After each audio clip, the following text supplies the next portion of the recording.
Nada, bienvenidos de vuelta. Continuamos con la jornada. Agradeceros una vez más la afluencia y el haber venido, porque, como digo, ha sobrepasado todas nuestras expectativas y eso, bueno, pues a mí me hace feliz, por lo menos. Entonces, vamos a tener ahora una mesa redonda que lleva por título Oriente Medio, epicentro del terror, y que surge un poco, bueno, pues del marco en el que hemos estado viviendo desde hace 2 años con todo lo que estaba pasando en Israel y en Palestina, ¿no? Creíamos que no tenía mucho sentido organizar una jornada para hablar del terror y no incluir, pues, lo que estaba pasando en la Franja de Gaza y los ataques que hubo en octubre del 23 y demás, ¿no? Entonces, para hablar de todo esto tenemos a 3 ponentes, 2 que están conmigo aquí ahora, que son Sonia y Beatriz, Sonia Sánchez y Beatriz Lecumberri. Y tenemos online, no sé si nos puede escuchar ya o nos escuchará en algún momento. ¿Nos puede escuchar ya? Vale. Miquel Ayestarán, ¿no? Entonces, voy a proceder a presentar a los ponentes, después abriremos un primer turno para que ellos tengan sus intervenciones y al terminar las intervenciones, yo tengo algunas preguntas preparadas porque he venido preparado, pero me gustaría abrir para que cualquiera que tenga preguntas o cualquier cuestión, pues les pregunte a los ponentes, ¿no? Entonces, comienzo presentando a Sonia Sánchez, que es profesora de Relaciones Internacionales en la Universidad Francisco de Vitoria, también es vicedecana de Internacionalización y que tiene un pasado que está un poco a medio camino entre lo puramente diplomático y lo puramente, digamos, académico, ¿no? Porque primero trabajó ha tenido una trayectoria ligada a la diplomacia, ¿no? Ha sido parte de analista de inteligencia para el Departamento de Infraestructura y Seguimiento de Situaciones de Crisis de Presidencia del Gobierno, con el primer gobierno de José Luis Rodríguez Zapatero, entre el 2006 y el 2008. Es experta en Israel y en el mundo judío. Forma parte de la directiva del Centro Sefarad Israel, que para el que no lo sepa es una institución vinculada al Ministerio de Asuntos Exteriores y que forma parte del conjunto de casas, ¿no? Que me contabas antes que tiene el ministerio, ¿no? Pues Casa América y demás, pues esto está dentro de ello. Y ahora mismo es eso.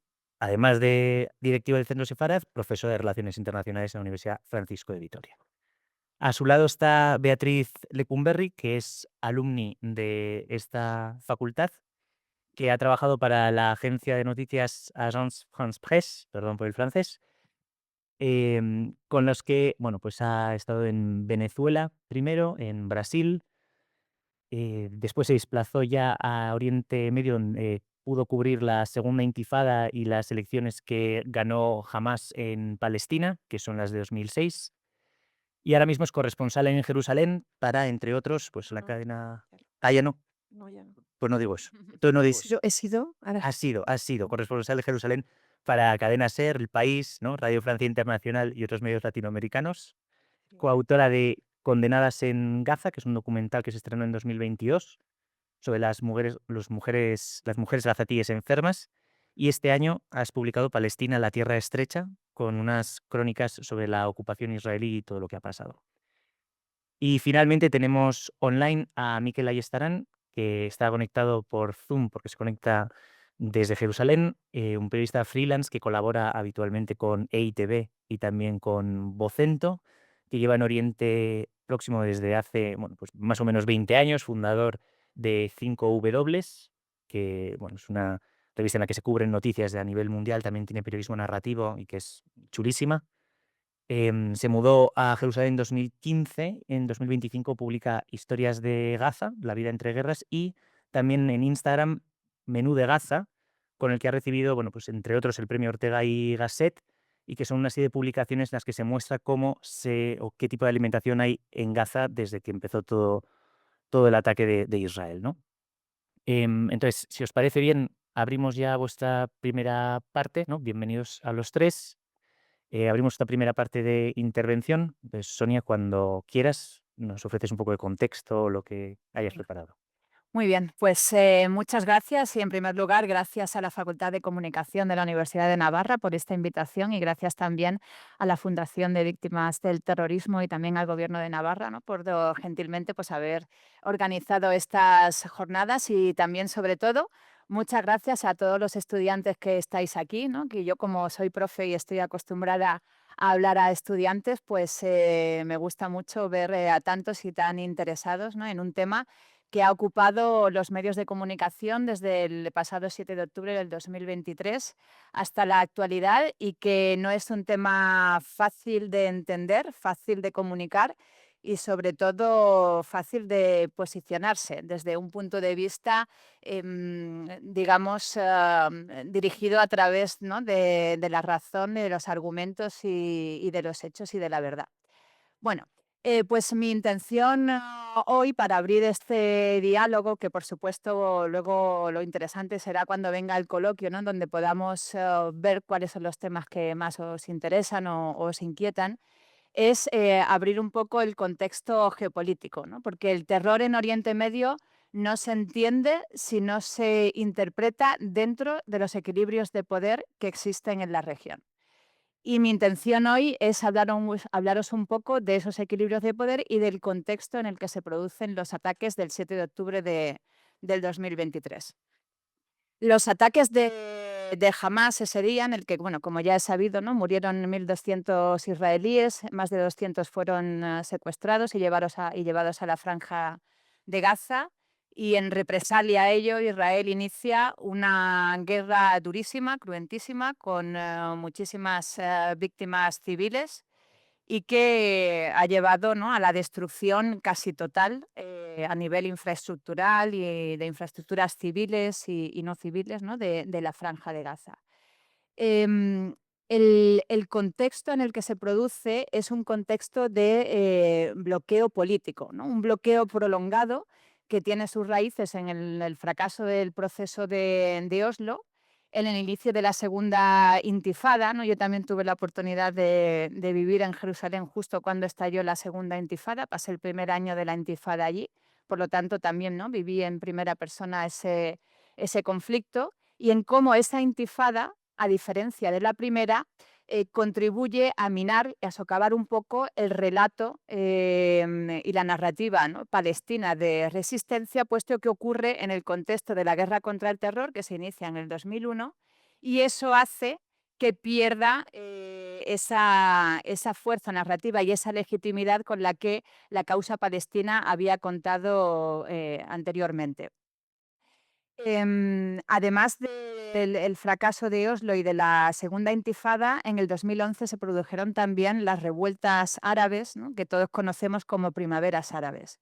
Y eso también ayuda a contextualizar bien lo que sucede en octubre del 23, porque las primaveras árabes abren un proceso en el que la sociedad árabe se levanta, exige reformas democráticas, exige el cambio de regímenes que habían sido autocracias, que habían gobernado durante muchos años los estados árabes.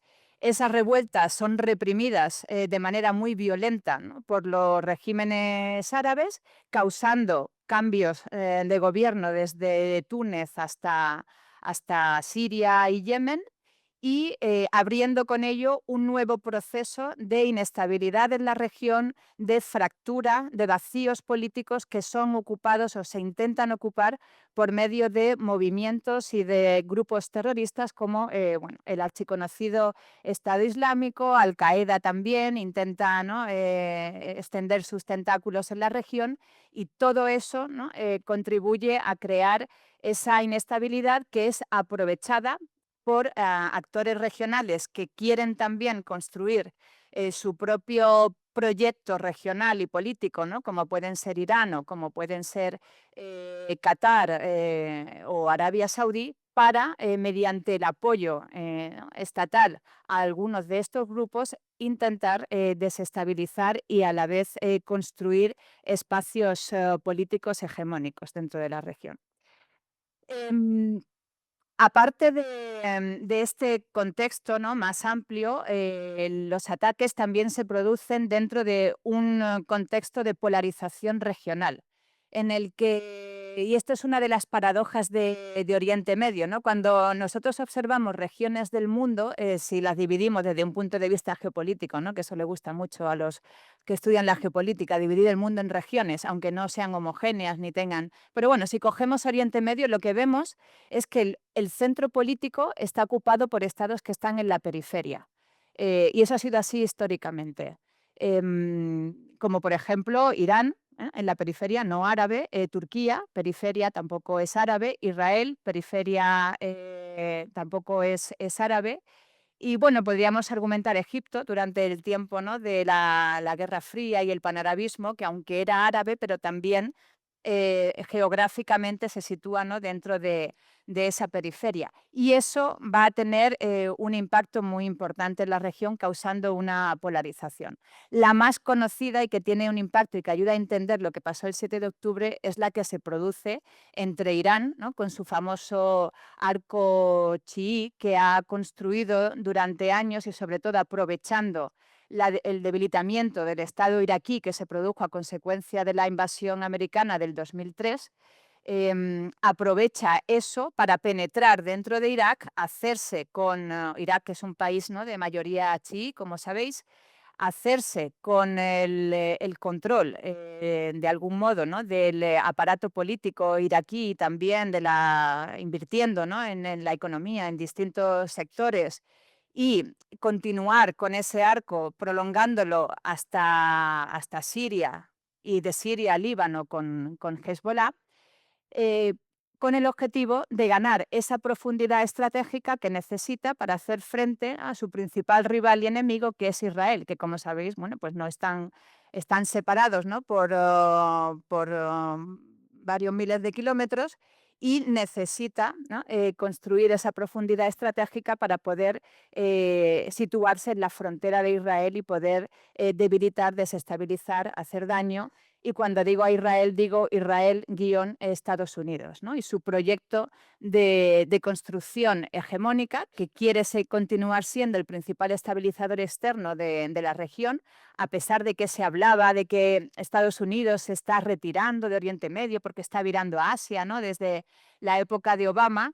Pero en realidad lo que vemos no es una retirada de Estados Unidos de Oriente Medio, sino una presencia mucho más selectiva, ¿no? Que en lugar de tener que estar presente en todos los conflictos que se producen, quiere decidir, ¿no?, cuáles son más estratégicos para sus propios intereses y dejar, ¿no?,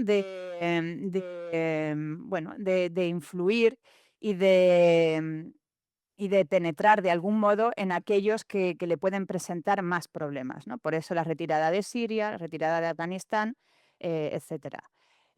Pues dentro de este contexto, Estados Unidos... ¿Cómo estás? Ay, Hablando con los compañeros de Movistar, vale. A ver, espero. Bueno, Vale. os decía, ¿no? Dentro de este contexto, Estados Unidos quiere dejar asentado en la región una alianza entre sus principales aliados. Y aquí, bueno, podríamos luego, si queréis, lo dejamos para el debate, ¿no?, el hecho de si es Israel su principal aliado dentro de la región o estados árabes como Qatar, Emiratos, Arabia Saudí, porque aquí se podría, ¿no?, debatir mucho sobre eso. Pero en definitiva, como iba diciendo, Estados Unidos quiere armar frente a ese arco chií que ha construido Irán un sistema de defensa colectiva, que son los acuerdos de Abraham, que pasan por el reconocimiento político, diplomático del Estado de Israel, la normalización de relaciones entre el Estado de Israel y el mundo árabe, y construir, como digo, ¿no?, una alianza que está basada en la transferencia de tecnología militar y en suponer, digamos, un escudo, ¿no?, frente a ese avance iraní, frente a esa extensión, ¿no?, de los tentáculos de Irán en la región. Y eso es lo que se produce en los acuerdos de Abraham.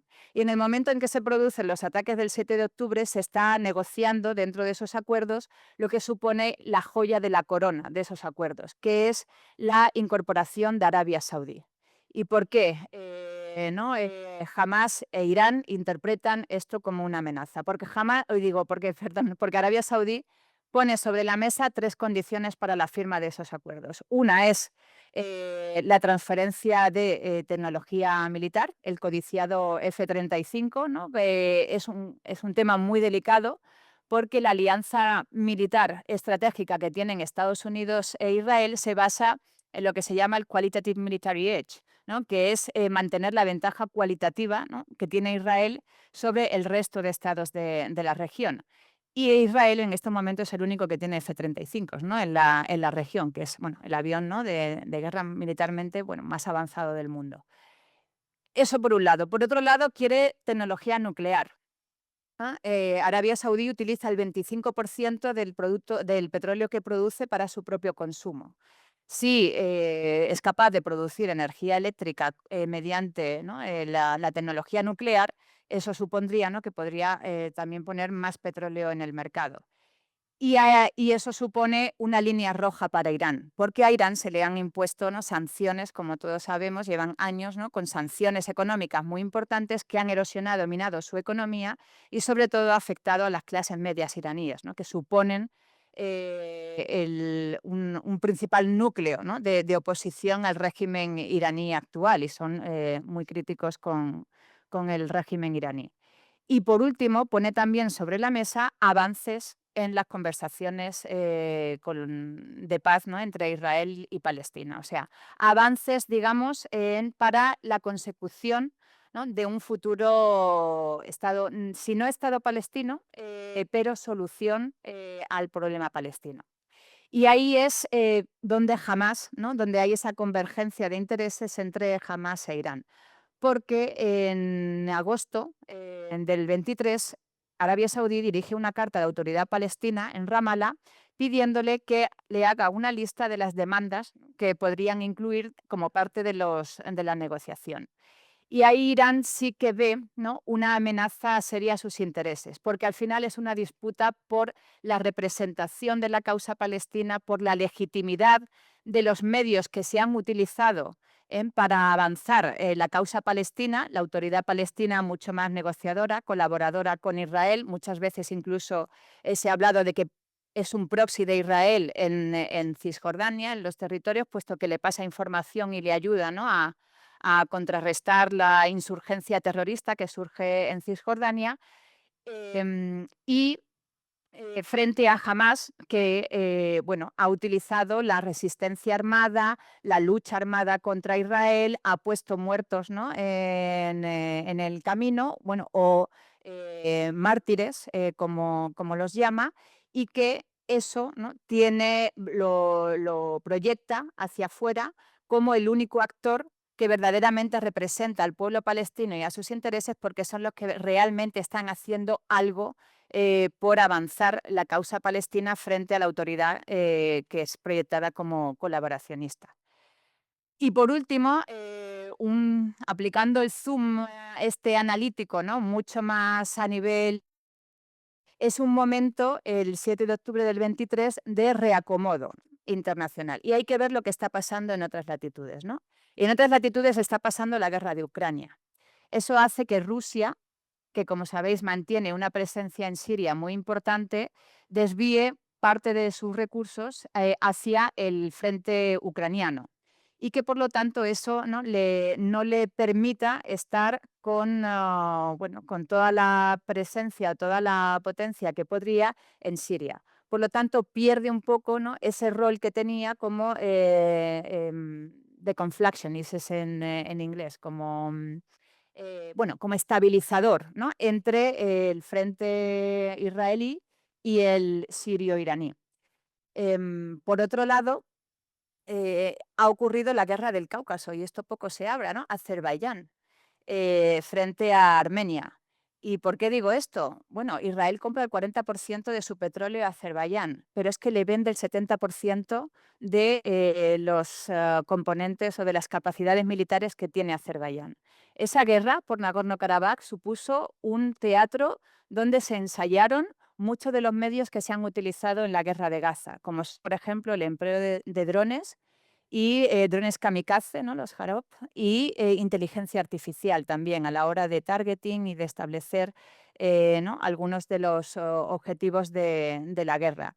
Y tendrá una repercusión muy importante porque Azerbaiyán es un estado que comparte frontera con Irán en el mar Caspio y que se disputan también bueno, pues, oleoductos, exportación de petróleo, etcétera. Supone, ¿no? un rival iraní muy importante y Israel ha estrechado los lazos y ha mantenido esa alianza y su cooperación ha sido fundamental para contribuir a que Azerbaiyán gane la guerra frente a Armenia por Nagorno-Karabaj. ¿Qué más está ocurriendo? China. China está penetrando de manera, bueno, discreta, pero firme en la región.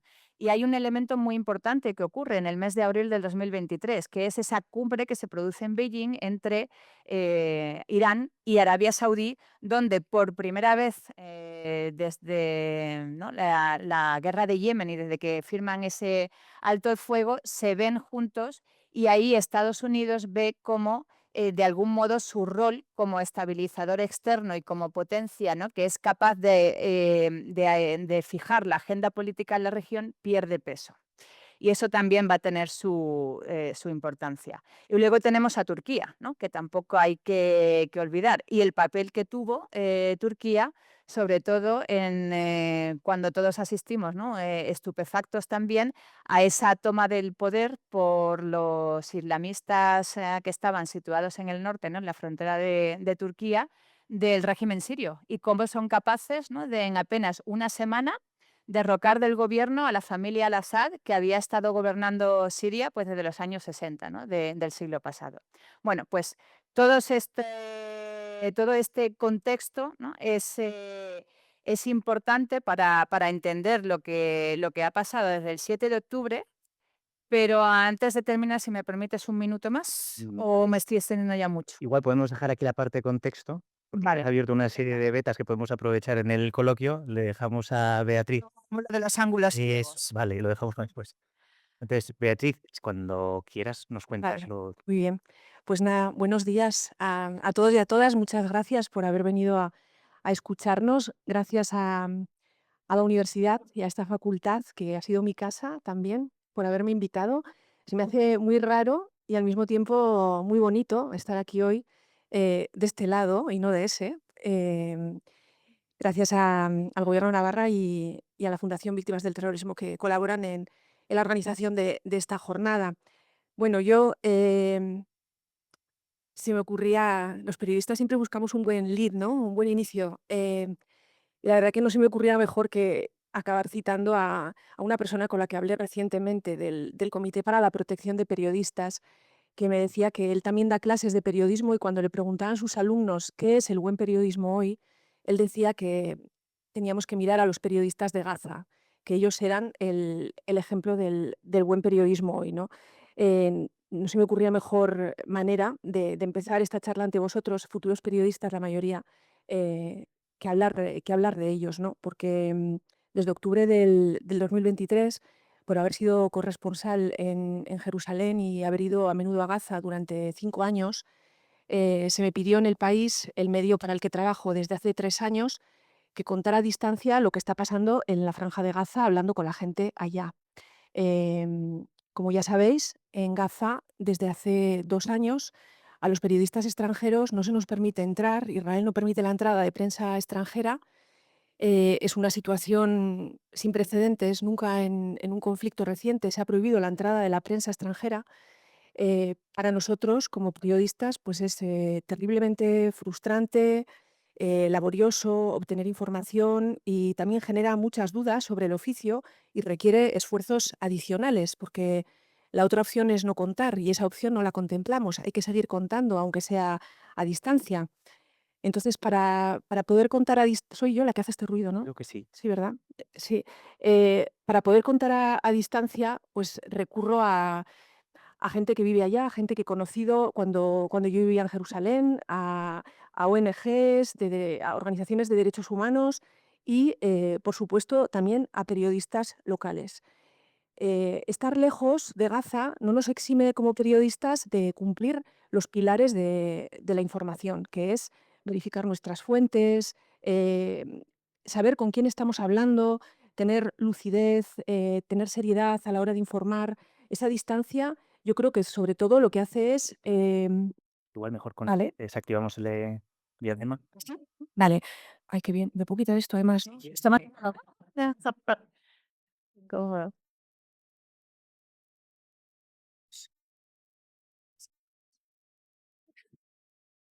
Lo importante es la naturalidad, o sea, tú si te lo Ya tiras está. encima. Sí, sí, porque me estaba como perturbando a mí misma, mi propio orgullo.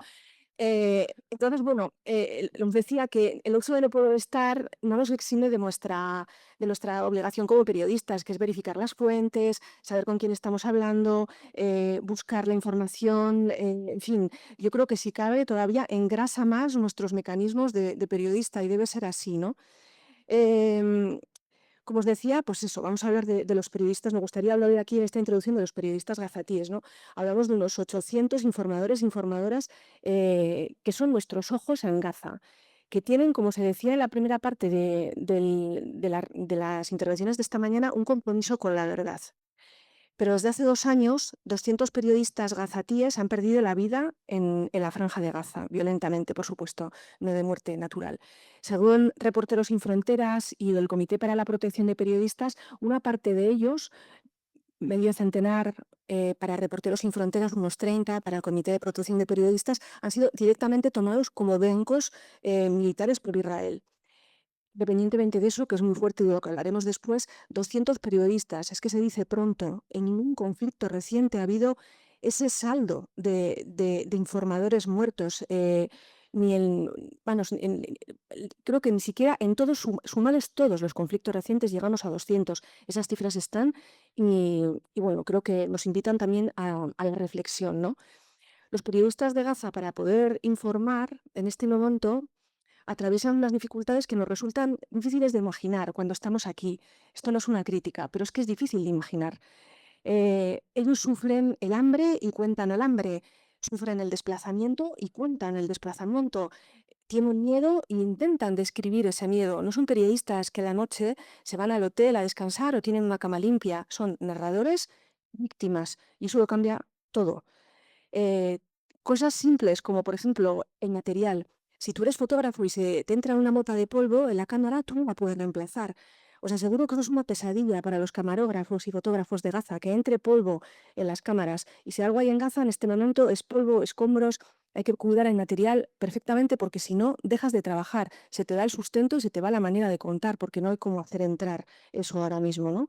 En Gaza no hay electricidad tampoco, desde hace 2 años. La gente depende de paneles solares, de generadores que se mueven con combustible. El combustible también ha sido un bien muy raro y ha habido épocas en las que prácticamente en los hospitales tenían prácticamente para activar sus generadores y seguir salvando vidas. Entonces eso implica que la batería del móvil, la batería del ordenador, la batería de la cámara son bienes preciados, se cuidan al máximo.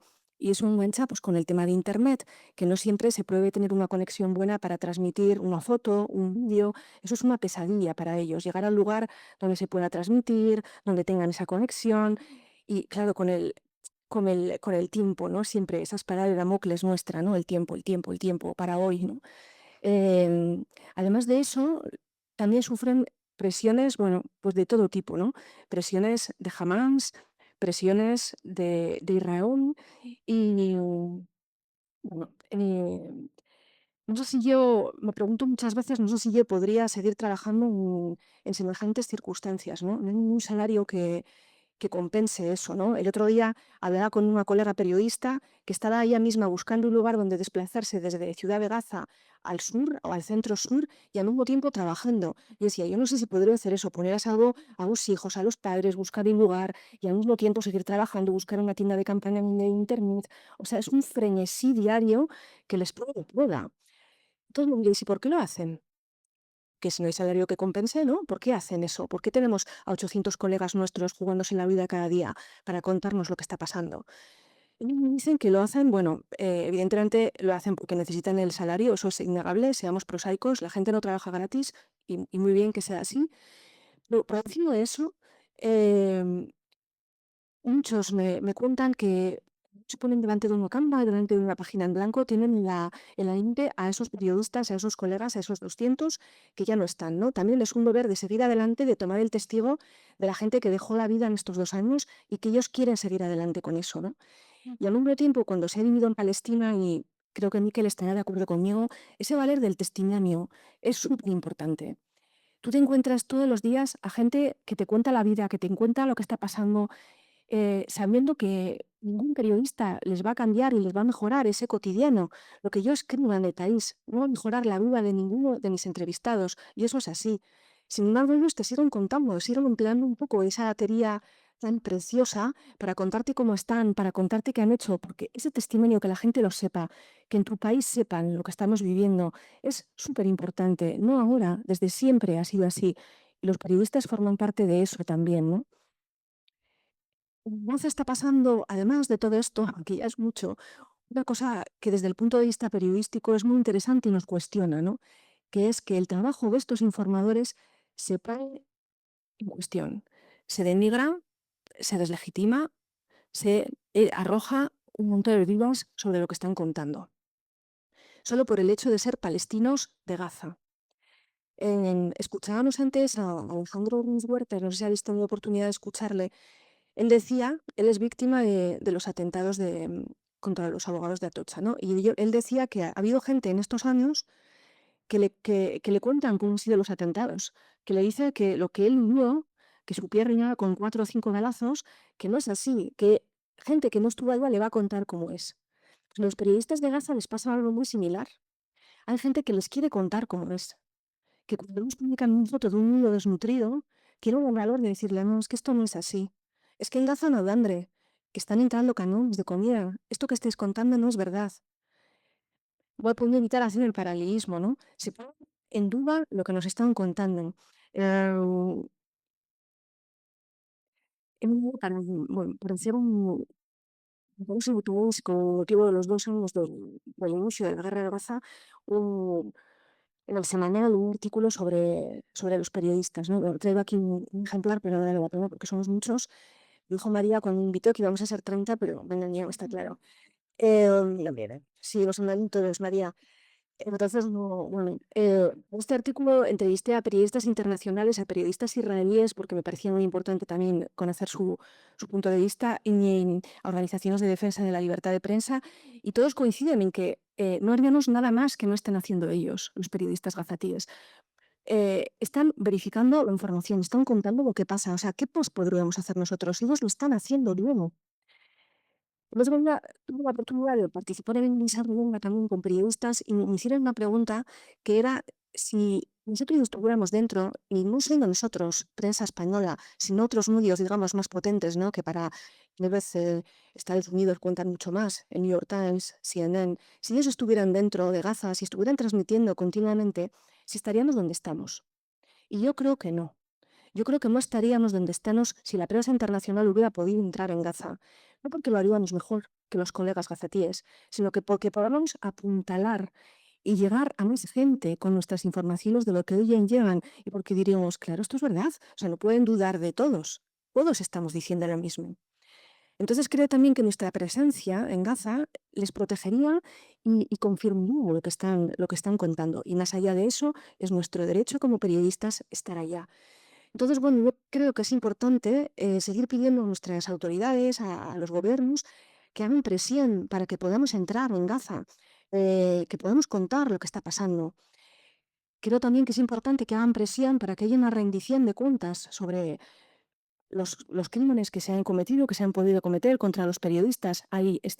Los crímenes contra periodistas ya están en los tribunales de La Haya, en los dos, gracias a estos organismos de defensa de la libertad de prensa.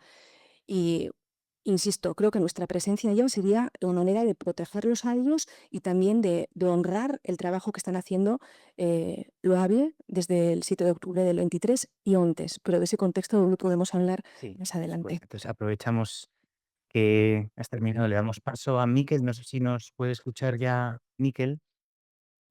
Eguerdión, Miquel, ¿estás ahí? Hola. Hola, ¿qué tal? Pues, antes de que empieces a hablar, voy a hacer un pequeño matiz, porque he dicho que estás en Jerusalén. Has estado mucho tiempo en Jerusalén, pero creo que ahora estás en Turquía, me chivan. Sí, sí, ahora vivo en Estambul. Ah, eso es. Vale, pues entonces, desde Estambul, si quieres, nos cuentas lo que nos venías a contar. Bueno, pues muchas gracias, ¿no? A la universidad por abrir este espacio para hablar de Gaza, sobre todo en estos días en los que, tras la entrada en vigor de este supuesto alto el fuego, promovido por Donald Trump, pues Gaza desaparece de los medios, ¿no? Callan los bombardeos masivos y deja de ser noticia después de 2 intensísimos años en los medios que han confirmado algo que los periodistas que trabajamos ahí con frecuencia sabemos, ¿no? Que es que cuando Gaza ruge, el resto de conflictos pasan a un segundo lugar, ¿no? Yo soy Mikel Ayestarán, alumno de la universidad también, como Beatriz, y amigo de Beatriz. Soy periodista freelance y trabajo desde el año 2006 en Oriente Medio siguiendo conflictos o más bien yo creo que ya son posconflictos, ¿no? Que no terminan en la región. Ahora que veo al público, me gustaría saber cuántos han estado en Tierra Santa. Vale, vale. Pero bueno, vale, vale, veo que no hay una presencia masiva de gente que ha estado por ahí. Y es un tema muy importante, ¿eh? Porque yo como periodista una de las grandes frustraciones que siento es que después de tantos años ahí y contando a diario lo que pasa allí, hasta que uno no va y está ahí en primera persona y siente lo que es una ocupación en directo en pleno siglo XXI, realmente no se puede hacer a la idea, ¿no? Lo que se vive allí. Yo he cubierto, con respecto a Gaza, he cubierto las 3 últimas ofensivas de Israel, la de diciembre de 2008 y enero de 2009, la de 2012 y la de 2014, que fueron 2.500 muertos en 50 días, la mayoría mujeres y niños, porque esto no empieza el 7 de octubre, o sea, el contexto va mucho más atrás. Pero también, además de cubrir estas ofensivas, que son los momentos de máxima, digamos, atención mediática, también he viajado como Beatriz decenas de veces en esos paréntesis, ¿no? Que se abren entre ofensiva a ofensiva y hemos podido trabajar otros temas, ¿no? No solamente temas vinculados con los ataques, contraataques y demás. Porque otra cosa curiosa en esta región es que aquí nadie ataca, aquí todos se defienden, ¿no? En esta ocasión, como acabáis de escuchar, perfectamente no podemos entrar y desde el primer día para mí ha sido una obsesión, ¿no? Encontrar nuevos formatos para contar lo que sucede. Israel lo que está haciendo es, y yo estuve pues nada, hace unas semanas con el aniversario de los ataques y estuve hablando con la gente de la oficina de prensa de Israel y el debate siempre es el mismo, ¿no? Nos están imponiendo el grado máximo de censura que yo conozco y he trabajado en Siria, en Irán, en Afganistán y este es el grado máximo, porque no solamente no nos dejan entrar, sino que están asesinando a nuestros colegas, ¿no? Además los asesinan directamente, sabiendo dónde están. No es un ataque casual, fortuito. Pero yo creo, y este es el debate que he mantenido, que mantengo muchas veces con ellos, porque yo he estado 8 años viviendo en Jerusalén y tengo muchos amigos en esa oficina de prensa, yo creo que se han equivocado y no están logrando su objetivo, porque el objetivo fundamental de no dejarnos entrar y de asesinar a nuestros colegas es la lucha por el relato, ¿no? Y hay 3 puntos claves, ¿no? En primer lugar, yo creo que el acuerdo de Trump que estamos viviendo estos días ha llegado cuando la imagen de Israel ha tocado fondo, con la investigación por genocidio en marcha, manifestaciones diarias en Occidente, la oleada de reconocimiento del Estado palestino, un primer ministro como Benjamin Netanyahu acusado de crímenes de guerra, y es Estados Unidos quien decide parar para intentar recuperar esa imagen, ¿no? Porque pese a todo han perdido la lucha por el relato. El segundo punto, que está vinculado a lo que decía Beatriz directamente, es que no podemos entrar y a Israel esto tampoco le sale bien, porque por primera vez son los palestinos quienes están contando su historia. Son periodistas palestinos hablando de Palestina, que ya era hora, ¿no? Hasta ahora parecía que un Mohammed aportaba menos que un Miquel, ¿no? Pero aporta mucho más. Y ellos son los que están superando ese bloqueo para mostrar al mundo el genocidio y los que se la juegan a diario, ¿no? Y otro punto, el tercer punto, diría yo, que la gran lucha por el relato se está librando en las redes sociales. Y por eso, por ejemplo, Israel ha lanzado una campaña para eliminar contenidos y poner influencers a sueldo, ¿no? Los reels que suben a diario, los gazatíes, desaparecen misteriosamente de las redes, se eliminan perfiles de la franja y esta misma semana, por ejemplo, YouTube ha eliminado los canales de tres muy importantes organizaciones palestinas de derechos humanos y ha borrado más de 700 vídeos que documentaban crímenes de guerra. Se le ha cuestionado a Google al respecto y lo que ha dicho es que ha actuado en cumplimiento con las sanciones impuestas por la administración Trump debido a la cooperación de estas ONGs con la Corte Penal Internacional. O sea, se supone que hay que colaborar, ¿no?, con la Corte Penal Internacional. Pues no, en este caso lo que se ha hecho es suspender estas cuentas. Desde el 7 de octubre yo trabajo casi a diario con radios, con televisiones, con prensa y también he escrito un libro titulado Historias de Gaza, pero de forma paralela yo he explorado Instagram como plataforma para hacer periodismo de guerra a distancia, ¿no?, con varios proyectos pues, muy costumbristas y, como se dice en la facultad, os lo habrán dicho, pues proyectos de largo recorrido, ¿no? Son proyectos sin explosiones, sin cuerpos mutilados, sin las imágenes terribles, ¿no?, que son las que los gazatíes nos están enviando también cada día y podemos ver. Yo me he centrado en dos temas que yo creo que son claves y que Israel trata de silenciar por todos los medios. Uno de ellos es el uso del hambre como arma de guerra. Y es que estamos ante el ejército más poderoso del mundo, porque estamos hablando del ejército de Estados Unidos, es lo mismo, y sin embargo han recurrido, y yo lo sabía desde el primer día, porque el bloqueo en Gaza no empieza ahora, el bloqueo en Gaza viene desde 2007, han recurrido al uso del hambre con un bloqueo medieval. O sea, una táctica absolutamente medieval, matar a la población de hambre y de sed, bombardear los pozos, cerrar todos los pasos, ¿no? Este es el primer tema que he querido trabajar en Instagram y el segundo ha sido la situación de la infancia, ¿no? Para hacerlo lo que he hecho es recurrir a gente que conozco desde hace 2 décadas en la franja y han salido 2 proyectos como el Menú de Gaza y el que está ahora en marcha, que es el Diario de Sara, que podéis consultar en mi cuenta de Instagram. El Menú de Gaza ha consistido algo muy simple, ha sido compartir cada día un plato, el plato que preparaba la familia Hamad, un proyecto que, por cierto, lo puse en marcha para morir lo antes posible. Lo quería acabar en cuanto hubiera un alto el fuego y lamentablemente pues ha durado 21 meses, pero ha acabado bien porque la familia Hamad ha sido evacuada a España y es todo un milagro. Por lo tanto, ese proyecto del Menú de Gaza ya está cerrado. El diario de Sara, perdón, está en marcha. Lo puse en marcha el 21 de septiembre cuando la familia de Sara fue obligada a salir de la ciudad de Gaza, cuando comenzó la invasión terrestre de ciudad de Gaza por parte de Israel. Sara tiene 2 años. 2 añitos y es la protagonista y a través de ella pues vemos los problemas de una familia desplazada dentro de Gaza y de los niños dentro de la franja, ¿no? Tiene 2 años y os podéis imaginar, ¿no?, lo que han sido estos 2 años de vida, si sois padres, pues poneros en la situación de su madre, ¿no? Y en el caso de esta serie del Diario de Sara, yo he marcado el final cuando yo pueda abrazarle. Vamos a ver cuándo es posible, ¿no? Eh, Quería hablaros de Instagram porque ha sido un descubrimiento para mí, hace muchos años que lo utilizo, pero me he dado cuenta de que sirve, o sea, conecta mucho más que los medios tradicionales con los que siempre trabajo y que me dan de comer.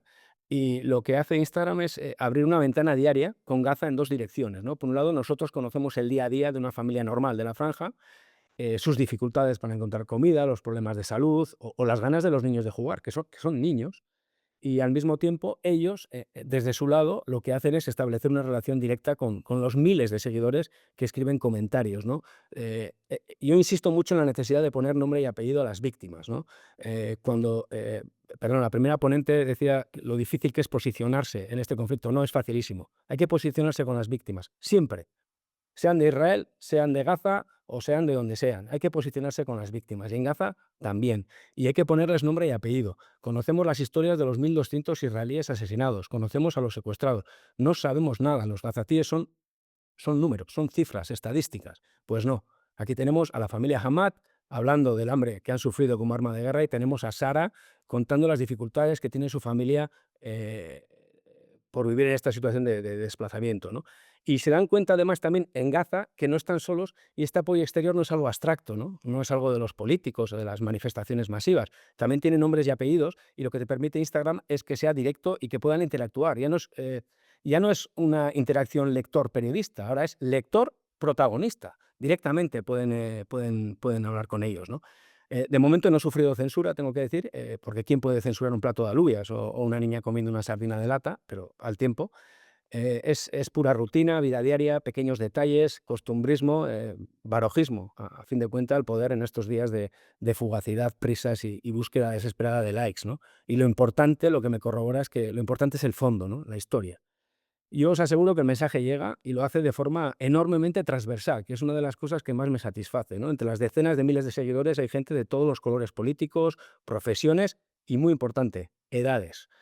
Yo soy padre y sufro además a ver cómo mis hijos de 13 y 16 ya no leen periódicos, no ven los informativos, no escuchan la radio, pero sí siguen estas series en Instagram, ¿no? Y esto me une a ellos y me obliga a pensar cada post pensando en ellos, porque son nuestros futuros lectores. Algún día leerán.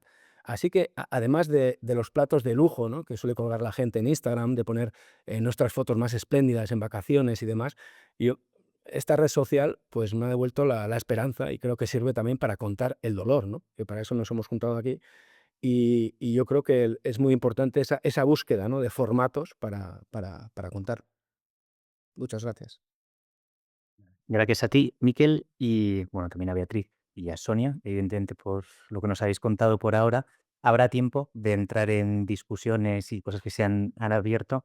Abrimos ahora para que un turno de preguntas, para que aquel que quiera preguntar, pues pregunte, pero como sé que esto al principio siempre suele dar un poquillo de cosa y os doy tiempo para pensar alguna pregunta, yo me había preparado aquí un par de temas que pensaba sacar más adelante, pero que creo que a raíz de lo que habéis contado y por donde ha ido la discusión, tienen bastante sentido sacarlos ahora, ¿no? Adelantarlos, ¿no? Irá un poco sobre, enfocándolo desde el punto de vista del periodismo, ¿no?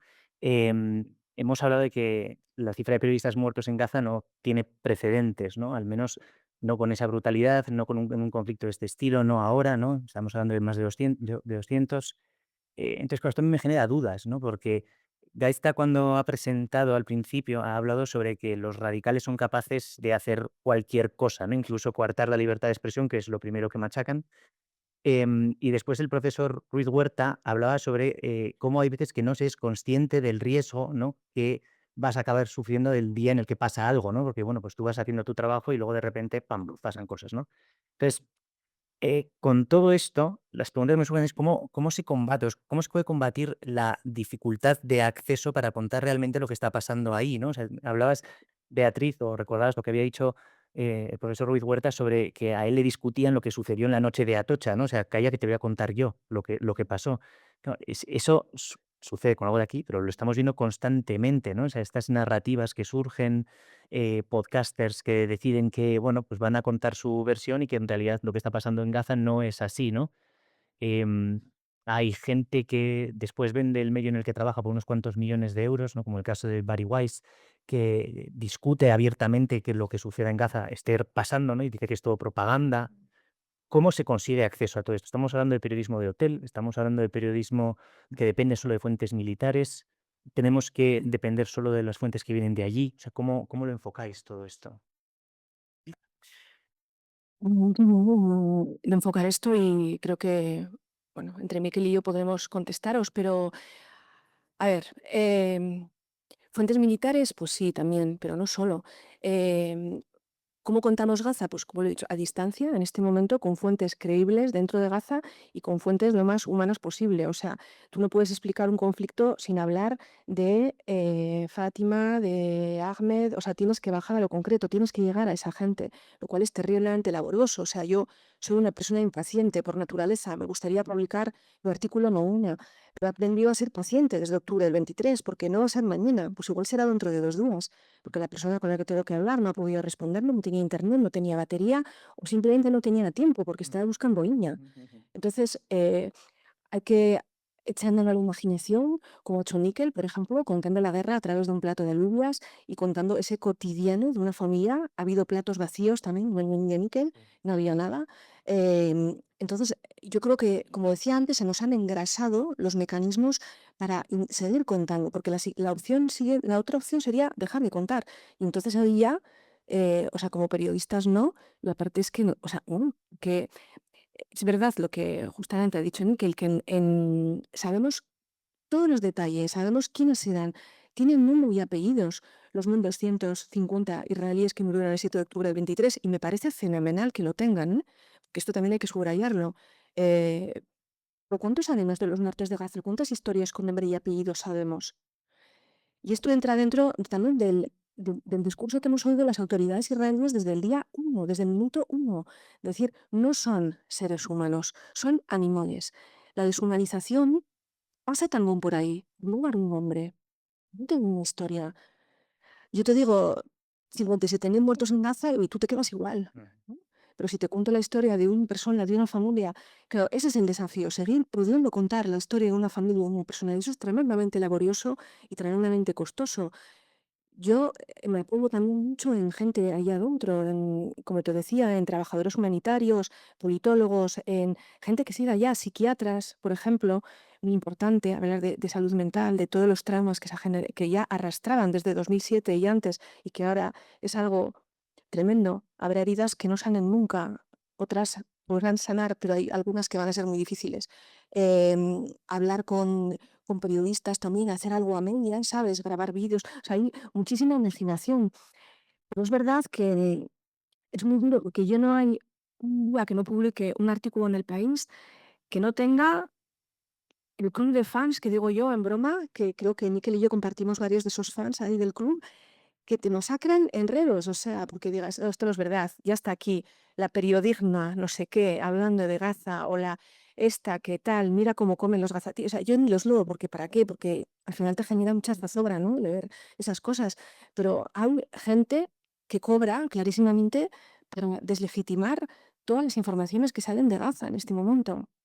Entonces, el problema yo creo que es, bueno, es seguir la perseverancia y la lucidez a la hora de informar, seguir adelante y bueno, y que nos dejen entrar, por supuesto, que nos dejen. Yo me repito muchísimo, pero de verdad que nos dejen entrar, porque es que yo estuve en agosto, la última vez que estuve fue a finales de agosto y aún tienes que escuchar a gente que te diga: "¿Y por qué no fuiste a Gaza?". Dices: "¿Pero qué estamos haciendo mal? Que no podemos entrar, que llevamos 2 años diciendo que no podemos entrar". O sea, que no es que no haya periodistas en Gaza, pero nosotros, los que no somos gazatíes, no estamos. Entonces eso, nos tienen que dejar entrar. Miquel, ¿tú cómo lo ves? Pues como Beatriz, ¿no? Yo creo que si no nos dejan entrar es por algo. O sea, hay un motivo, ¿no? Esa es la pregunta clave. ¿Por qué no nos dejan entrar? ¿Qué pensáis?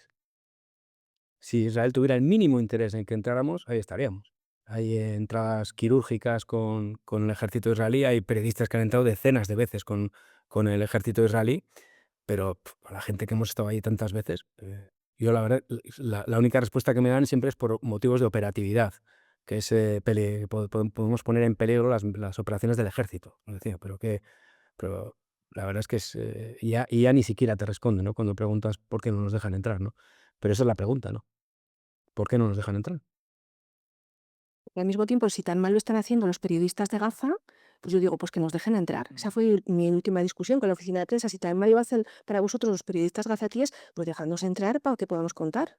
Pero no funciona como argumento tampoco. Claro, también es verdad que por parte de los gobiernos, ya me interesaría escuchar más a Sonia porque tiene también una experiencia en la parte diplomática, ¿no?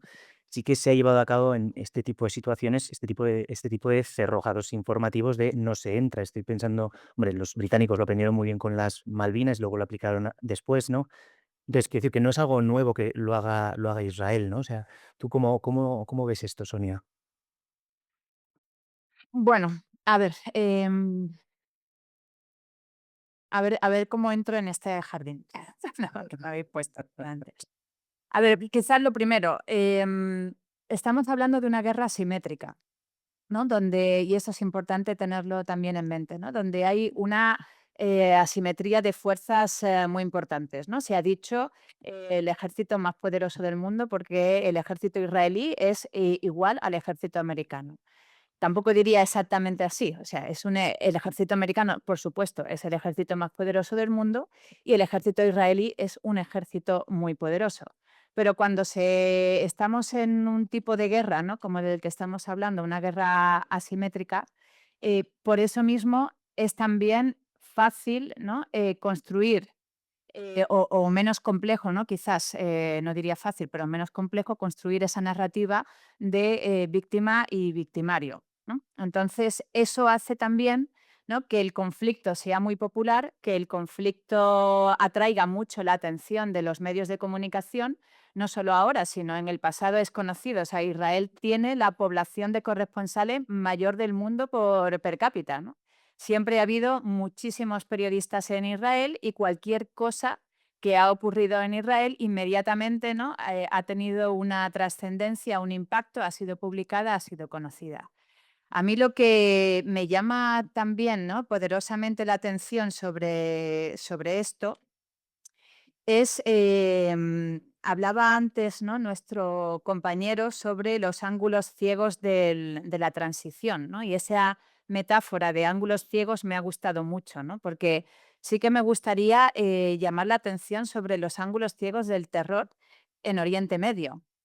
Em, por supuesto, ¿no? El conflicto, y quiero que se me entienda bien, ¿eh? Sin querer quitar, ¿no?, la gravedad y la trascendencia de lo que está pasando en Gaza y la responsabilidad, ¿no?, política que, por supuesto, hay tanto por parte del Estado de Israel como por parte de Estados Unidos, como por parte de la comunidad internacional, que quizá no ha hecho lo suficiente, etcétera.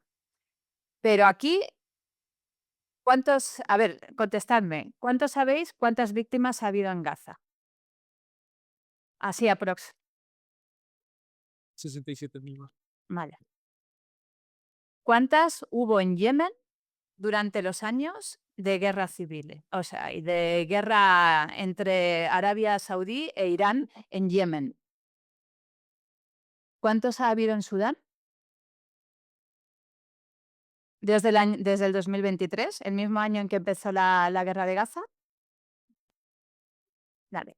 ¿Cuántos hubo en Yarmouk cuando las fuerzas sirias sitiaron el campo de refugiados palestino de Yarmouk durante más de un año, matando de hambre, sin luz, sin agua también, sin alimentos? ¿Cuántos murieron ahí?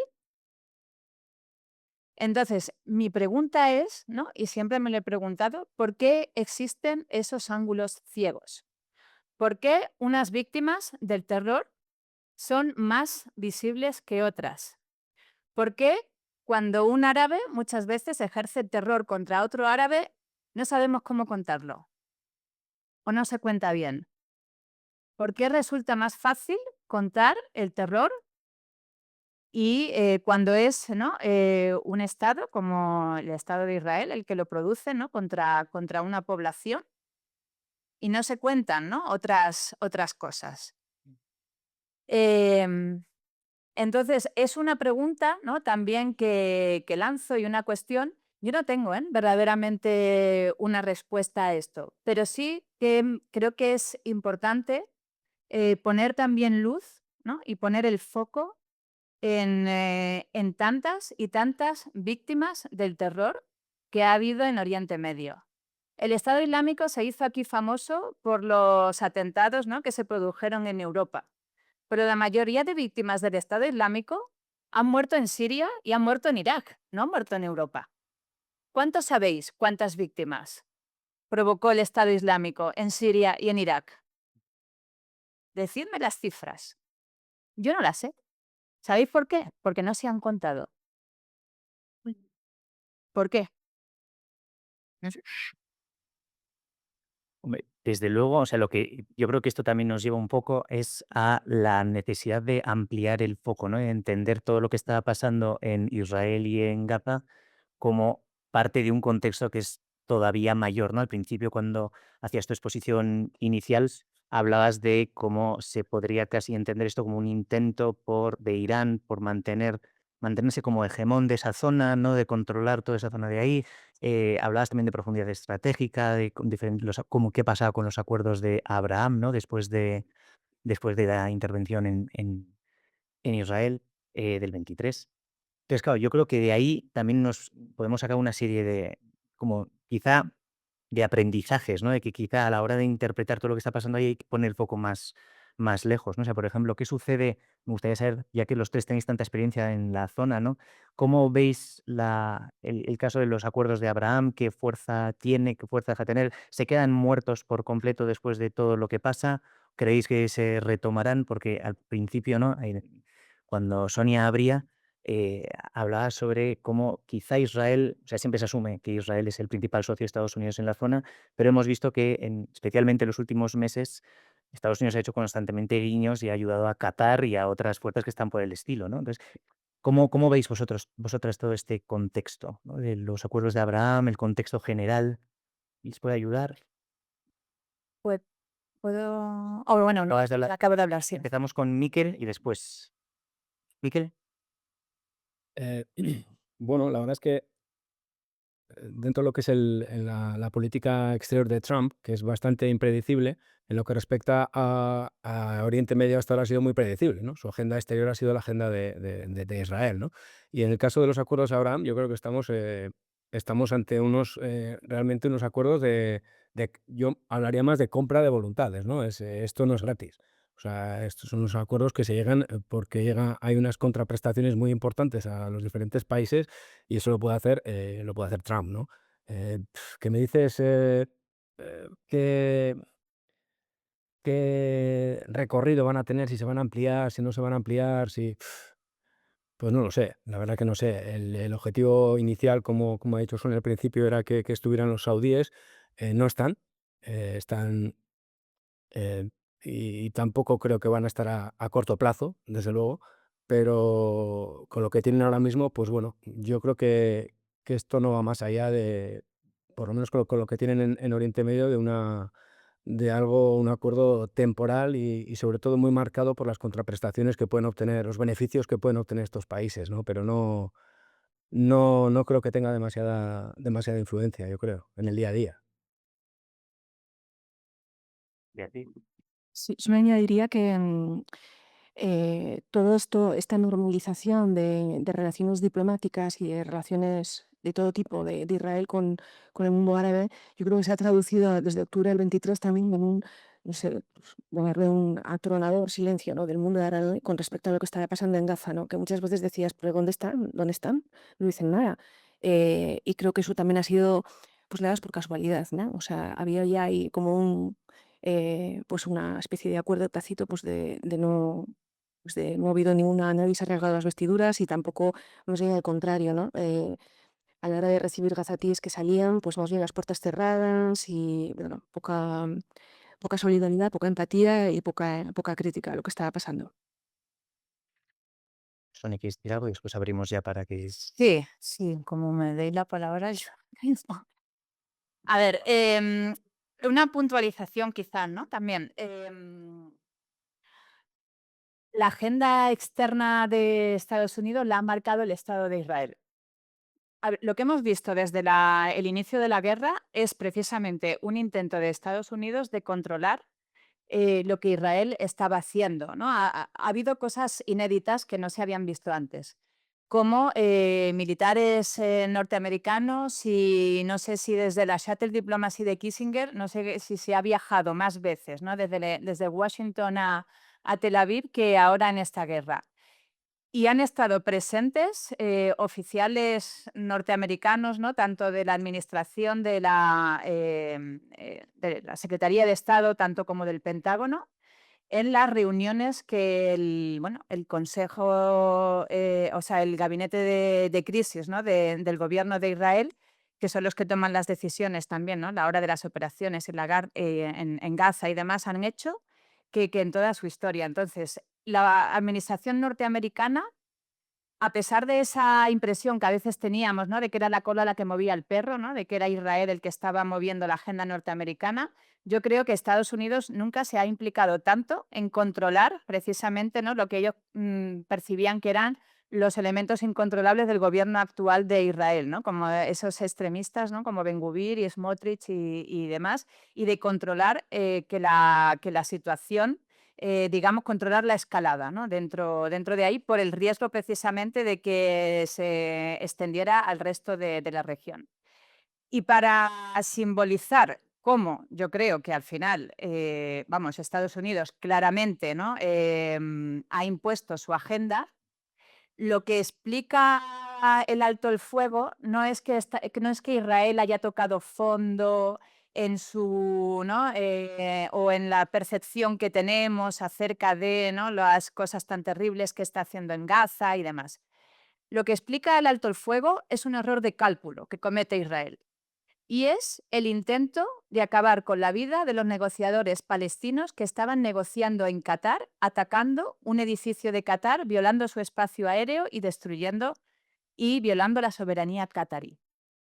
A la semana siguiente, o a las 2 semanas, creo que fueron, teníamos a Netanyahu en el despacho Oval con Trump al lado, pasándole el teléfono, diciéndole llama y ahora mismo te disculpas. Y no solo eso, sino vas a firmar el alto el fuego, ¿no? Y lo vas a firmar ya.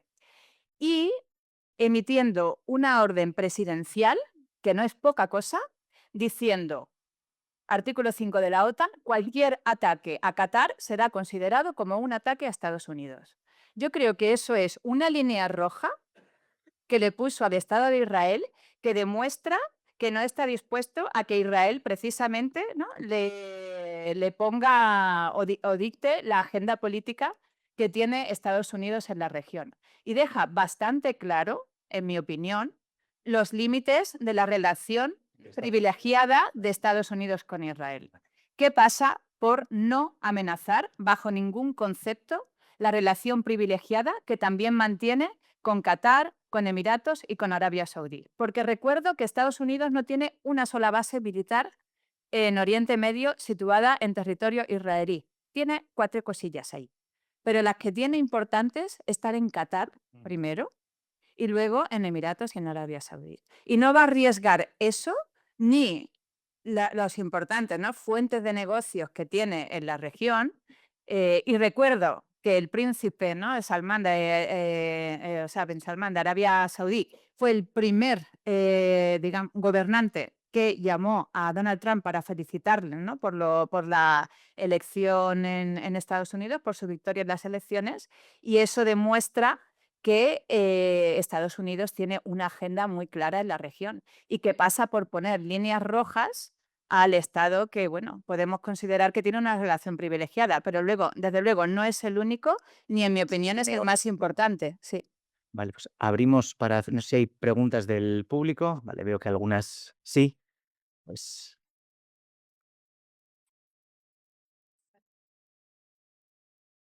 activamos eso. No me pasa el micro, pero también tengo una pregunta. ¿Qué tipo de No puedo. Vale, gracias. No, que respecto a lo último que decía Sonia, me pregunto, o sea, como que esta nueva perspectiva, yo no era tan conocedor de estos movimientos geopolíticos, se me escapa un poco, pero que se me hace como aún más frío el comportamiento de Estados Unidos, como hasta que no se han metido con Qatar, no ha puesto un límite, bueno, se ha puesto algún límite a Israel desde el gobierno de Estados Unidos, pero como que toda esa matanza que está habiendo en Gaza, que está siendo tan cubierta por medios, Estados Unidos no ha querido poner líneas rojas ahí y hasta que no se ha metido con Qatar, no ha querido intervenir y poner líneas rojas. O sea, ¿cuál es la posición de Estados Unidos respecto a Palestina como pueblo, como Estado incluso? Bueno, la posición es conocida, ¿no? Estados Unidos ahora mismo es el único miembro del Consejo de Seguridad de Naciones Unidas que no ha reconocido, ¿no? al Estado palestino. Y el Estado palestino, o sea, la causa, ¿no? Palestina, no deja de ser también un elemento de poder blando. Y perdonadme, ¿vale? Yo sé que estas expresiones pueden sonar frías o distantes o demás, pero desde un punto de vista analítico, ¿no? Y como me lo estás diciendo, em, tenemos, para entender esto hay que entender que Estados Unidos es una superpotencia, ¿no? Y hay que entender también cómo funcionan las superpotencias. Y qué consideran que son sus intereses nacionales, ¿no? Y los intereses nacionales de Estados Unidos en estos momentos en la región, pasan por ser un mercado muy importante de tecnología militar o tecnología de doble uso, pasan por tener una presencia, ¿no?, en ese camino medio entre, bueno, el Índico, ¿no?, y el mar de China.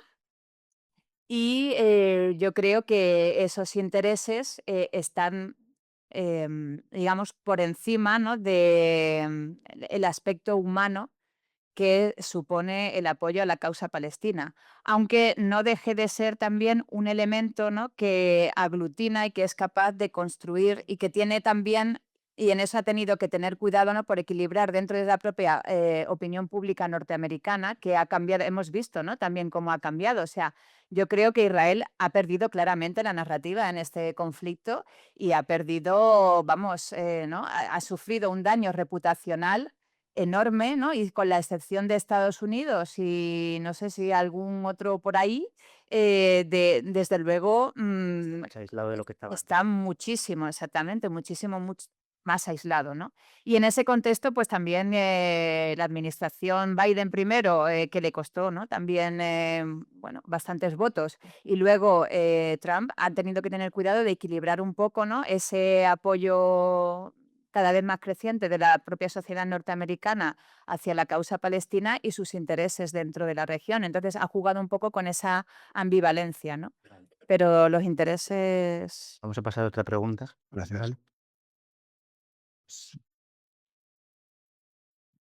Bueno, tengo una pregunta que puede parecer un poco tonta, pero lo es una evaluación hace tiempo.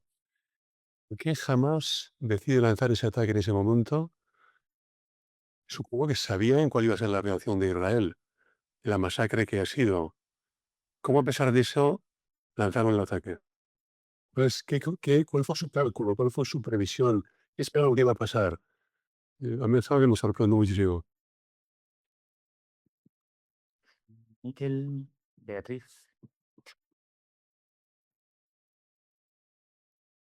Sí, yo creo que la sorpresa es para todos, no solamente para usted. Todos tenemos todavía esa sorpresa, ¿no? Y la verdad es que no sé, yo no soy de Hamás, no sé qué le pasaba por la cabeza a Sinwar, pero sí considero que Sinwar era, de los líderes que ha tenido Hamás, es el más, impulsivo, por decirlo de una forma educada, ¿no? Pero era una persona que no estaba bien de la cabeza, vamos.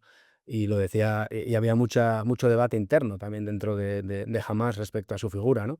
Ya cuando ganó las primeras elecciones, después de haber salido de la cárcel, donde estuvo durante muchos años incomunicado, en una prisión de máxima seguridad israelí, como ya cuando ganó las segundas elecciones dentro de Hamás. ¿Qué le pasaba por la cabeza? Pues no lo sé, pero realmente un plan desde el punto de vista militar, y veo que en la sala hay gente que controla mucho más que yo de esto, yo no sé, una cosa es hacer una operación, hacer un golpe, salir, secuestrar a unos soldados en una base cercana a Gaza y volver, y otra cosa muy diferente es intentar ocupar terreno en Israel, ¿no?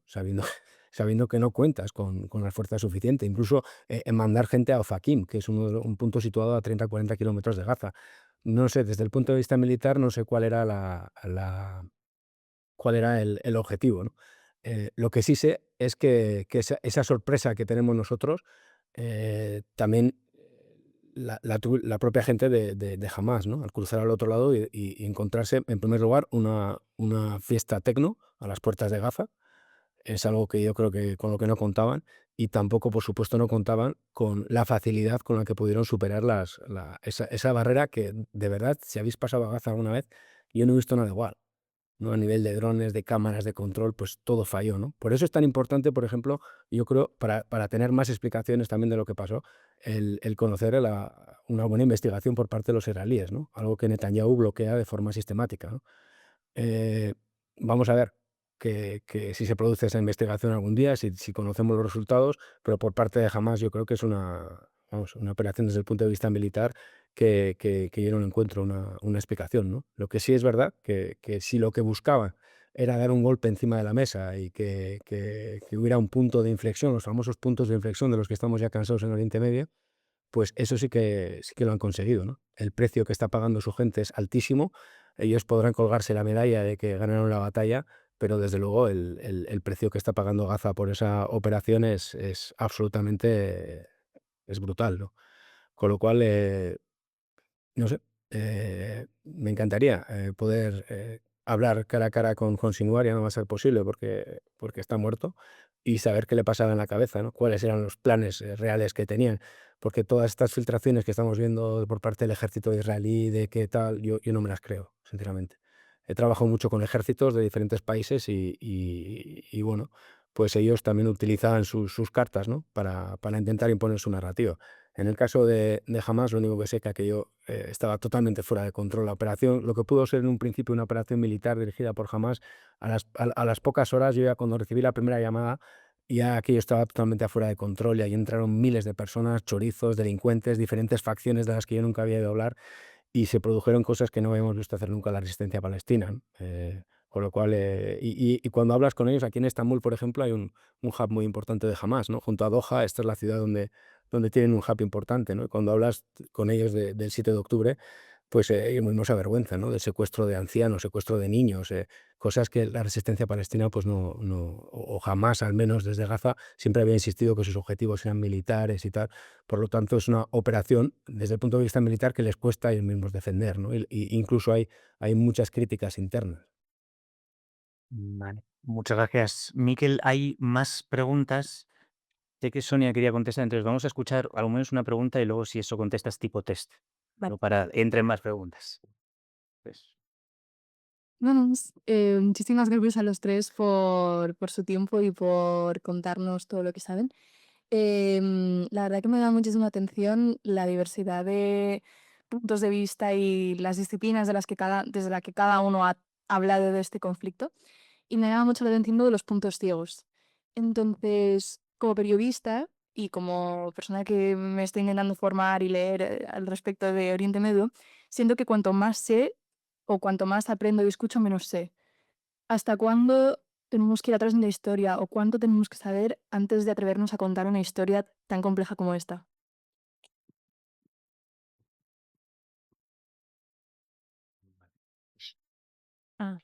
Bueno.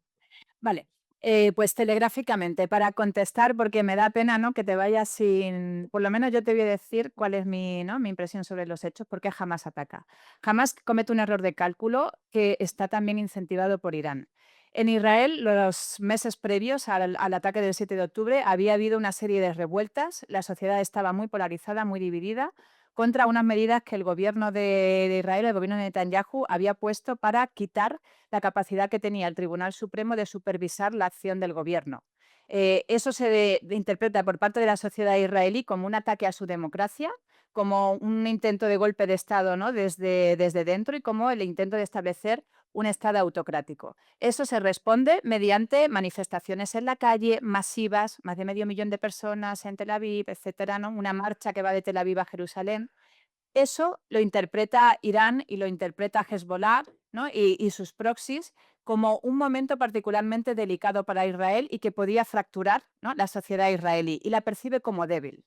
En el mes de abril hay un encuentro que se produce en Beirut entre Irán, Hezbollah y también miembros de Hamas, donde el propio Nasrallah dice: en estos momentos Israel es tan fuerte como una tela de araña, ¿no? Y cuando tú tienes una tela de araña haces así, pum, y te la quitas de en medio. Y eso es lo que ellos interpretan. ¿Por qué? Porque los reservistas en Israel son los que están encabezando estas manifestaciones. Y ellos habían dicho que no iban a ir o se iba a negar a ir a una guerra que provocaran los incendiarios que estaban en el gobierno en esos momentos. Y eso se interpreta, ¿no?, como un momento particularmente débil y unido junto a acuerdos de Abraham, etcétera, ¿no?, y ese intento de boicotear el protagonismo excesivo que se iba a dar a la autoridad palestina en esas negociaciones, jamás piensa que ahora es el momento, ¿no? Y eso explica también. Y luego, ¿hasta qué punto hay que retrotraerse en el pasado y demás? Em, es una buena pregunta. Em, no sabía realmente qué responderte. Em, Te puedes retrotraer hasta el siglo XIX y cuando empieza el movimiento sionista en Europa, en el contexto de los nacionalismos europeos y cómo eso, ¿no?, al final acaba convirtiéndose en el problema que tenemos hoy, o lo puedes poner en el Holocausto, ¿no? Y la Segunda Guerra Mundial como ese momento en el que la causa sionista consigue una legitimidad internacional suficiente como para llevar la votación a Naciones Unidas y ganar, ¿no? ese voto. O quizás lo puedes poner en el momento, ¿no?, de fin de la Guerra Fría, cuando se firman los acuerdos de Oslo y se produce una reconfiguración de piezas porque los palestinos necesitan los acuerdos, porque habían cometido el error de apoyar a Saddam Hussein en la guerra del Golfo, y eso causó, ¿no?, la distancia con estados árabes que los financiaban y con el resto de la comunidad. No sé, muchas opciones. Estudia. Estudia. Y tú misma llega a la conclusión. ¿Cómo te llamas? Lucía. Pues mira, Lucía, yo creo que mientras sientas que cuanto más lees, menos sabes, vas súper bien. Sí, Que a mí también me pasa cada día. a mí y a mí. Entonces, creo que vas por buen camino, no te estreses. Lee lo que cae en tu mano y lo que te apetezca y lo que te parezca interesante. Pero vas bien mientras sientas que cuanto más lees, menos sabes. Porque yo todo lo que he hecho en periodismo en Oriente Medio lo he hecho por egoísmo, antes que por mis lectores o mis oyentes, para saber yo más. Y sí, es inagotable, es inagotable. Así que sé buena contigo misma y no te estreses. Sí, es verdad. ¿Más preguntas? Bueno, sin todo, pues, el público, queremos a quien pueda contestar lo siguiente, y es que hemos dicho, o sea, se ha dicho que es difícil posicionarse ante un conflicto tan complejo y al mismo tiempo es muy fácil porque está claro, las víctimas. Y las víctimas las hay de ambos lados. Y es verdad que si bien hay una cobertura periodística tal y como nos gustaría, porque los periodistas internacionales no pueden entrar en el territorio, también es verdad que a nivel de redes sociales hay una cobertura impresionante. Y yo, por ejemplo, entro en Instagram y ves que no me aparezca algo sobre lo que está pasando en Gaza. Y al mismo tiempo, caminas por la calle, bueno, depende de qué sitios transites, pero por supuesto te vas a encontrar una bandera de Palestina. Con esto, ¿a dónde quiero llegar o qué quiero apretar? ¿Cuál es la pregunta? Y es verdad que no tenemos una cobertura que nos gustaría, pero también es verdad que el posicionamiento está claro, por lo menos por parte de la población, vemos que muy fácilmente se cuelgan banderas de Palestina y no sé hasta qué punto puede ser un poco trivializar el conflicto en lo que refiere a las víctimas que las hay por parte de los dos bandos. Sin ánimo de deslegitimar ni la bandera de Palestina o la bandera de Israel, pero como que se lo de mi pregunta y que algo ha sido claro.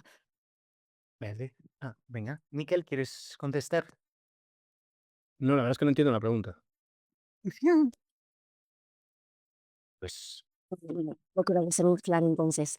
La pregunta es la siguiente. ¿Qué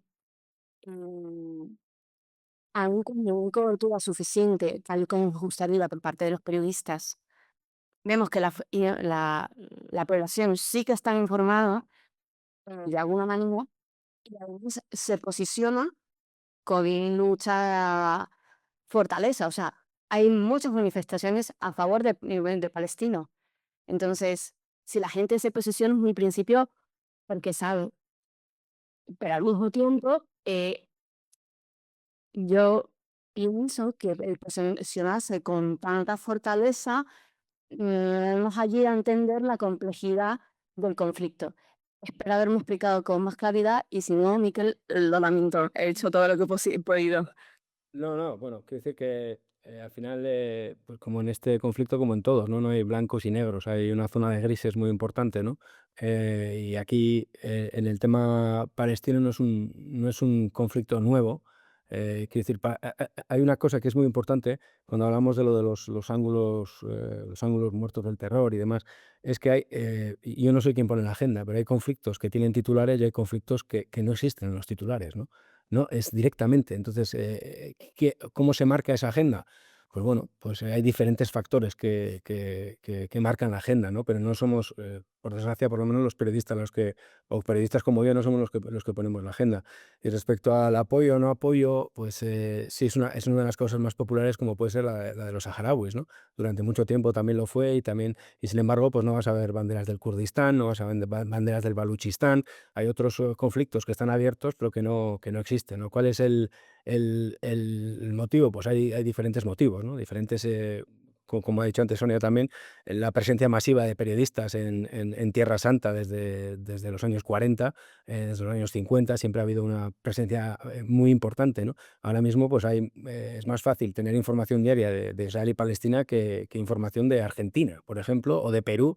O sea, hay más, quiero decir, en los medios españoles, ¿no? Muchas veces yo me extraño, yo vivo de esto, yo vivo en Oriente Medio, y me piden cosas del Parlamento israelí que digo, joder, pues que esto, ¿cómo le puede importar esto a la gente? Pues la verdad es que sí. Quizás es por la conexión, por nuestra educación judeocristiana, con esta conexión que tenemos con lugares como Jerusalén, Belén, Nazaret, que nunca hemos estado, pero a todos nos suenan. Entonces, ese tipo de cosas yo creo que generan una unidad que con otros conflictos pues no tenemos, ¿no? Con otros lugares más lejanos que ni situamos en el mapa, yo qué sé. Pero yo pienso que la gente, hoy en día, la gente sí, y yo sí quiero pensar que está informada, ¿no? O sea, no me parece que sea un apoyo gratuito a la causa, aunque por desgracia, como ocurre en España con otros muchos conflictos, la gente hace trinchera rápido, ¿no? Y parece que los de un lado son pro, los del otro lado son contra, como si esto fuera periodismo deportivo. Y no, joder, estamos hablando ahora mismo de una, de una situación que está siendo investigada por genocidio. O sea, esto no es una ofensiva más, una operación más, no, esto es algo que desde luego yo, que llevo 20 años trabajando en esta región y he cubierto todo lo que ha pasado desde las primaveras árabes, no sé, todas las movidas desde el punto de vista militar, es algo que no habíamos visto, ¿no? Aquí se han superado todas las líneas rojas, ¿no? Por lo tanto, yo creo que es normal que se haya despertado esa sensibilización internacional, ¿no? Me parece que como seres humanos, me parece que es lo mínimo que podemos hacer. Muchas gracias, Miquel. Tenemos algunas preguntas más. Estamos ahí justos de tiempo, entonces voy a pedir que sean telegráficas las preguntas y las respuestas, o sea, tipo test, para intentar meter y poder hablar, ¿vale? Y escuchar. A ver, Es un mejor. perdón, seré breve. Una pregunta tanto para Miquel como para Beatriz. En un conflicto en el que los periodistas no pueden entrar a la Franja de Gaza y donde vemos contenido generado por inteligencia artificial de bombardeos, donde vemos imágenes en las que se manipula el contexto, ¿cómo os aseguráis de que la información que dais es verídica? ¿Cómo podéis contrastar esa información sin tener acceso a fuentes fiables o sin poder verlo vosotros mismos? Beatriz. Bueno, de lo que voy a hablar por el país, por ejemplo, de lo que no se está seguro no se publica. Tú tienes fuentes de información como las agencias de noticias que te envían vídeos. El país no publica vídeos de redes sociales, y creo que ningún medio pues, serio publica un vídeo que aparece en una red social, sobre todo en un terreno minado como es este, porque lo es, y no solo desde el 23, desde antes. Entonces, yo creo que en ese aspecto, vídeos y tal, me parece menos riesgo, me parece más riesgo lo que te decía y que a mí me cuestiona personalmente, que es saber con quién estás hablando, ¿no? Porque como no lo tienes delante, tener claro que esa persona, o sea, que la conoces, que es quien dice ser, que te está diciendo la verdad. A mí eso me genera, o sea, yo he dedicado mucho tiempo a pensar en lo que estoy haciendo desde hace 2 años, porque no puedes ver, no puedes tocar, no puedes sentir. Es un periodismo muy mal hecho, en el fondo, pero es lo mejor que podemos hacer, desde Madrid o desde en la distancia, ¿no? Entonces eso me genera más dudas. Para eso, pues tienes que, pues bueno, pues contar con periodistas allá o con gente que ya conoces. Eso es lo bueno de haber estado antes, porque ya tienes unas fuentes previas, ¿no? Entonces, les dices: "Mira, yo tengo que hablar". Entonces, o también las organizaciones internacionales que están presentes, porque ellos sí pueden entrar, UNICEF, Médicos Sin Fronteras, Acción contra el Hambre, el Programa Mundial de Alimentos, todo eso son fuentes fiables para nosotros. Entonces, bueno, y luego ya periodistas con los que ya tienes una relación previa anteriormente, pero aún así, eh, no hay que confiarse. Difícil. Sí, muy buenas dudas. Bueno, en primer lugar, gracias a los ponentes. Mi pregunta es, bueno, circula por ahí la teoría de que, bueno, la defensa, el servicio de defensa israelí, el Mossad, que bueno, siempre ha sido muy bien valorado, bueno, podía saber, en cierta manera, las intenciones de Hamás con ese atentado el 7 de octubre. Entonces, no sé hasta qué punto esa teoría de que Israel se dejó atacar, entre comillas, para tener esa excusa para luego hacer lo que ha realizado es cierta. Gracias. Bueno, rotando, ¿no? Pues queréis contestar todos a esta. Dale, dale, sí. No, vamos rotando. Vamos rotando, cada uno contesta una. Vale, pues Sonia, adelante. Vale. Bueno, pues mira, te cuento. El Mossad no tuvo aquí nada que ver porque el Mossad es la agencia de inteligencia que opera en el exterior. En los territorios opera el Shin Bet, que es otra agencia de inteligencia dentro de Israel, o Amal, que es la agencia de inteligencia del ejército de Israel, ¿vale? Entonces Mossad, y vamos a dejar a un lado, ¿no? Aura mítica que tiene el Mossad, porque aquí no tuvo que ver. ¿Cómo funciona? Sí que se sabía. O sea, los planes eran conocidos en el sentido de que había habido informes de inteligencia, sobre todo por partes de las spotters, las jóvenes del ejército israelí que están vigilando las cámaras, ¿no? Dentro de la franja de Gaza, en la que habían dicho que jamás parecía, ¿no?, que estaba preparando un atentado que implicaba secuestro de rehenes, la ruptura de de la valla de seguridad. O sea, todos los elementos que vimos estaban ahí. ¿Cómo funciona? Toda esa información, o sea, no falló la recopilación de información, porque como bien dicen, ¿no?, Israel es una potencia tecnológica, tiene muchos medios y eso estaba bien. Toda esa información se vuelca en lo que se llama en Israel la piscina, ¿no? Una piscina que es donde tú pones, ¿no?, todos esos elementos. Ahora, tú tienes, luego está, ¿no?, el analista que tiene que coger esos elementos y hacer un cribado, ¿no?, de toda esa información y establecer si eso, ¿no?, es, bueno, tiene posibilidades de realizarse, si no, interpretarlo dentro del contexto actual y emitir, ¿no?, unas recomendaciones. Ahí lo que fallaron fueron las recomendaciones, ¿eh? Y que el que tenía que tomar la decisión, que en este caso es el actor político, ¿no?, Netanyahu y su gobierno, no tomaron las decisiones oportunas. ¿Por qué? Porque había una concepción que estaba ahí que tiene que ver con la hubris y ¿cómo se dice? El orgullo, ¿no?, israelí, o